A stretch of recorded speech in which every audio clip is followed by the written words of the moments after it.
Hello fellow people, and I am Donlevy, and welcome to this thing that I did, and I don't have a name for it yet, but it's about the Wii U, so I hope you enjoy it regardless, and it's informative and things and stuff, and yeah. Wii U. Right, okay, let's do the bullet points then. The Wii U was released in North America on November 18th of 2012. It has not been a success yet, due to poor marketing and lack of game variety, and it kind of lives in the shadow of the other consoles as a result.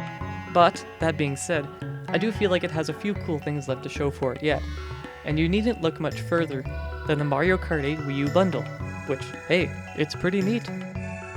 And inside the box is one black 32GB Wii U with gamepad, a Mario-themed Wii Remote Plus, a very goofy and very plastic Mario-themed wheel, and of course, Mario Kart 8 in all its racingness.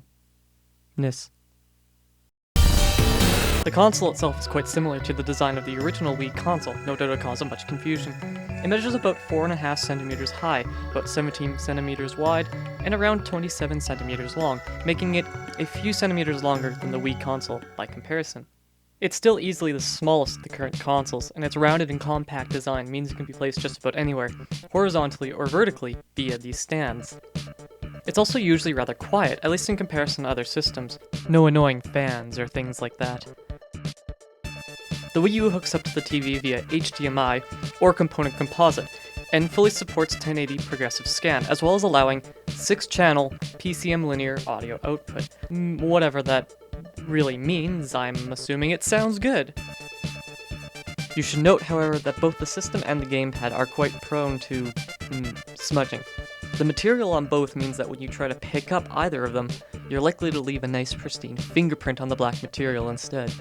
So if you are required to move the console, or I suppose taking it out of the actual box, best bet is to wash your hands first, or use a pair of gloves. I don't think that's excessive, is it? Perhaps just as important as the console is the aforementioned gamepad controller, which utilizes touch functionality to act as both an extension of the game and as a secondary screen. As a controller, the gamepad has 2 analog sticks, which can both be pressed as additional buttons, 2 bumper buttons, 2 digital trigger buttons, a start and select button, a D-pad, and the YXAB 4-button setup that we've come to know since the Super Nintendo. There's also a sort of reader on the left, which is to be used for future products called amiibos, these cute little statues. And of course, there's the LCD touchscreen, measuring about 15.5 centimeters across. Note that the gamepad also functions like a motion controller, with a built-in gyroscope similar to that of the Wii Motion Plus. And despite its rather daunting shape and size, the gamepad does end up feeling quite comfortable after an initial use. The gamepad is, quite honestly, very cool, and it's also surprisingly useful. You can perform nearly every major function of the console via the gamepad, and you can do so without even using a TV. And speaking of which, you can also use the gamepad as a limited TV remote to turn on and off the TV, or even your cable and satellite box, and also maneuver its menus. Different games have different uses for the gamepad, but many of them feature a similar ability to play the game directly on the gamepad itself. This means that, if you so desired, you could plug in a set of headphones, sit in a corner of the room, and game to some Super Metroid, while someone else wishes to watch Duck Dynasty or something. That is a definite plus. However, you're at the mercy of 2 things: the range of the gamepad and its battery life.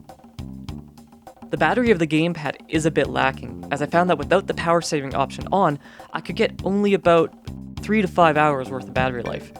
This sucks, so make sure you have the charging cradle or cable close by. Range, however, is almost completely dependent on your setup. you should at least be able to get a signal several meters away, even through various walls.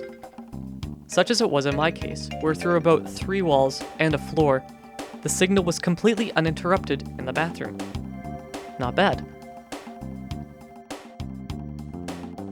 Out of the box, you have a tidy amount of applications to rummage through, including the eShop, YouTube, Netflix, an internet browser, Nintendo TV, and Miiverse, a message board-based online community where you can post drawings and tips for different games. You also get Amazon Instant Video and Hulu Plus. However, since I live in Canada, these apps are rendered entirely moot, so you may discard them at your leisure if, like me, you find that their sole purpose is to mock you and despise you for living in any other place that isn't America. Otherwise, most of the apps function quite fine and run rather smoothly, and the eShop and Miiverse in particular are steps in the right direction regarding online connectivity. The TV app, though, is one that simply baffles me. Keep in mind that I am going off my own experience here, but I did find the app to be practically useless.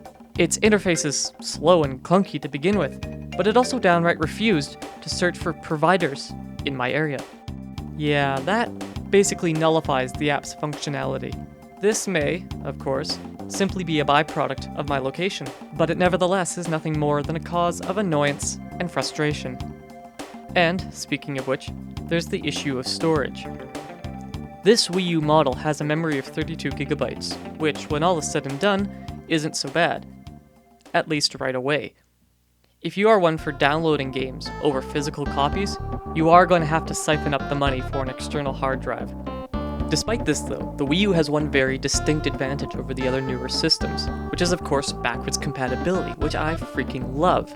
This means that you can play just about all of the games from the original Wii on your Wii U, and you also have the option to import save data from a Wii to a Wii U as well.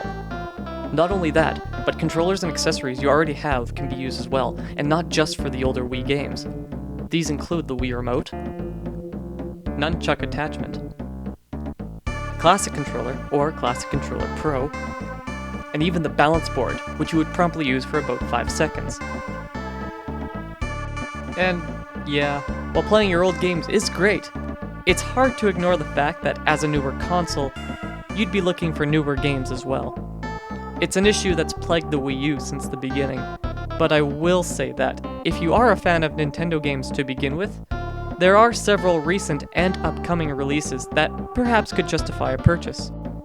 Later this year, you can look forward to the new Smash Bros., of course, as well as Hyrule Warriors, a Dynasty Warriors and Legend of Zelda Cross, and Bayonetta 2, one of the most batshit crazy games out there. And there are more to come next year. Right now, though, you have the previously mentioned Mario Kart 8, which is fantastic, Super Mario 3D World, Donkey Kong Country Tropical Freeze, The Legend of Zelda Wind Waker HD, The Wonderful 101, Pikmin 3, and even Zombie U. There are several non-exclusives as well, such as Rayman Legends, and a couple Assassin's Creed games. And as always, you have a bunch of games on the eShop, like Shovel Knight, 1001 Spikes, and Pushmo World, to name a few. And you also have a growing library of NES, SNES, and Game Boy Advance games to play too. So, that is the Wii U in a nutshell. And hey, if you do happen to go look for one, as a bit of, well, consumer advice, I guess, Nintendo does offer the option to buy refurbished consoles over the internet for a lower price. And you know, as always, be on the lookout for bundles too. Those are pretty cool. That's kind of the gist of it, yeah. Regardless of its stature, pretty awesome system, I must say. Awesome enough that it inspired me to make a video on it, as opposed to the usual write-ups I do. Which, hey man, thanks for watching if you made it this far. This is what I do with my spare time, I guess. Making silly things. Yeah, I need to go outside more.